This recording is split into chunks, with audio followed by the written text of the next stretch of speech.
Hello, नमस्कार दोस्तों, स्वागत है आपका। दोस्तों आप दोस्तों आपके लिए आज एक महत्वपूर्ण टॉपिक लाया हूँ और जो बहुत ही इंटरेस्टिंग और इम्पोर्टेंट है। और दोस्तों वो है जल। क्या है दोस्तों? जल। आज अपन बात करने वाले हैं जल के बारे में, कि जल के बारे में कुछ ऐसे इंटरेस्टिंग और इम्पोर्टेंट फैक्ट जो आपको सीधे सीधे एग्ज़ाम में पूछे जाते हैं, तो वो मैं बताने वाला हूँ। कुछ बहुत ही इम्पोर्टेंट फैक्ट है दोस्तों। पहला देखिए, पहला है सार्वभौमिक विलायक है। ये जो जल है दोस्तों, ये एक सार्वभौमिक विलायक है ना। सार्वभौमिक विलायक का मतलब ये है कि इसमें किसी भी चीज़ को घोला जा सकता है। ठीक दोस्तों। नेक्स्ट पॉइंट देखिए दोस्तों, प्रकृति में तीनों अवस्थाओं में पाया जाता है। दोस्तों आप जानते हैं प्रकृति के अंदर ये तीनों अवस्थाओं में पाया जाता है, मतलब ठोस में भी होता है और द्रव में भी होता है और गैस में भी होता है। जो दोस्तों ये आपका जल है, ये तीनों अवस्थाओं में प्रकृति में पाया जाता है। देखिए दोस्तों, ठोस के रूप में आपने बर्फ़ देखा होगा, है ना। आपने द्रव में जो नॉर्मल पानी जो हम पीते हैं, और गैस में दोस्तों वही जल वाष्प हो जाती है ना। तो दोस्तों ये क्या है, आपकी तीनों अवस्थाएं जल की। ठीक दोस्तों। नेक्स्ट देखिए दोस्तों, नेक्स्ट क्या कह रहा है। नेक्स्ट ये कह रहा है 0 डिग्री सेल्सियस पर अपनी तीनों अवस्थाओं में मौजूद रहता है। दोस्तों बहुत ही इम्पोर्टेंट बात है। ये क्या कह रहा है कि 0 डिग्री, कितना डिग्री, सॉरी, ये 0 नहीं है, 0.1 डिग्री पे है ना। 0.1 डिग्री सेल्सियस, कितना दोस्तों, 0.1 डिग्री सेल्सियस, कितना, 0.1 डिग्री सेल्सियस पर ये तीनों अवस्थाओं में मौजूद रहता है। और इससे ही हम इसका त्रिक बिंदु कहते हैं। क्या कहते हैं? त्रिक बिंदु, है ना।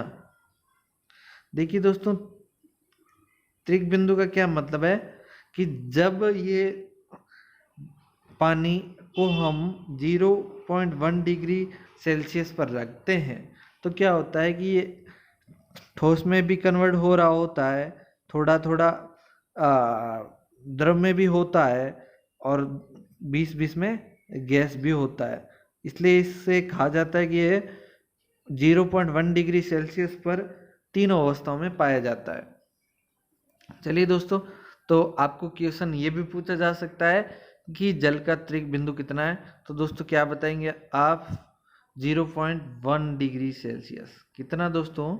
0.1 डिग्री सेल्सियस। ठीक बात। चलिए दोस्तों नेक्स्ट देखिए। नेक्स्ट पॉइंट बहुत इंपॉर्टेंट है और इससे क्वेश्चन बहुत बार पूछा भी जाता है।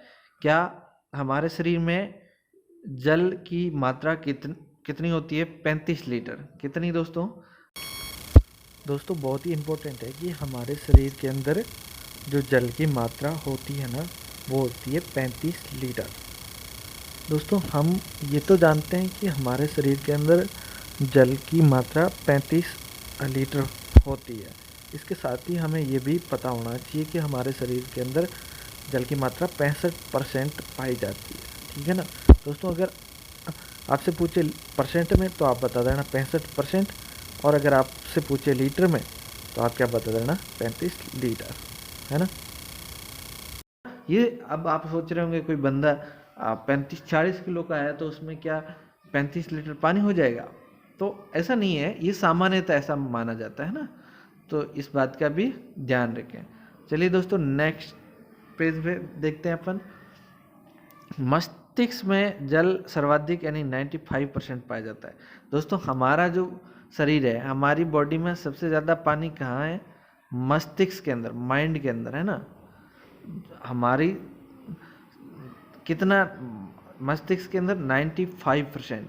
दोस्तों बात समझ रहे हैं कि हमारा जो मस्तिष्क होता है, उस मस्तिष्क में 95% यानी कि सर्वाधिक, हमारे शरीर का सर्वाधिक पानी मस्तिष्क में पाया जाता है। और सबसे कम दोस्तों कहाँ है पता है आपको? दांत और हड्डियों में जल सबसे कम यानी 5% पाया जाता है। कितना दोस्तों? 5% है ना। चलिए दोस्तों नेक्स्ट देखो पॉइंट, जल का अधिकतम घनत्व 4 डिग्री सेल्सियस पर होता है। देखिए दोस्तों जल का अधिकतम घनत्व ये बहुत ही इंपॉर्टेंट है, यहाँ से क्वेश्चन सीधा सीधा पुटअप भी होता है। कितना कितना डिग्री पे? 4 डिग्री सेल्सियस पे, इस बात का ध्यान रखें। और दोस्तों आप जानते हैं कि जब घनत्व अधिक होता है ना तो आयतन कम होता है, तो आयतन कम होता है। तो क्वेश्चन ये भी पूछा जा सकता है कि जल का सबसे कम आयतन कितने डिग्री सेल्सियस तापमान पर होता है? तो दोस्तों इसका सही आंसर यही होगा, 4 डिग्री सेल्सियस। चलिए दोस्तों नेक्स्ट देखिए, नेक्स्ट क्या कह रहा है? बर्फ का घनत्व पानी के घनत्व से कम होता है, इसलिए बर्फ पानी में तैरता है। जो बर्फ का घनत्व होता है ना दोस्तों, वो इस पानी के घनत्व से क्या होता है? बहुत कम होता है ना, बहुत कम होता है। यही कारण है कि ये बर्फ, जैसे आप एक पानी लोगे, ये पानी लिया आपने यहाँ पर, अगर इसमें आप बर्फ डालोगे, क्या डालोगे दोस्तों? बर्फ डालोगे तो ये पानी में तैरेगी। तो इसका कारण क्या है? ये सीधा सीधा एग्जाम में पूछा भी जाता है कि बर्फ पानी में तैरती है, क्यों? क्योंकि जो पानी का घनत्व है, क्या पानी का घनत्व अधिक होता है और इसका घनत्व बर्फ का कम होता है। यही कारण है कि जो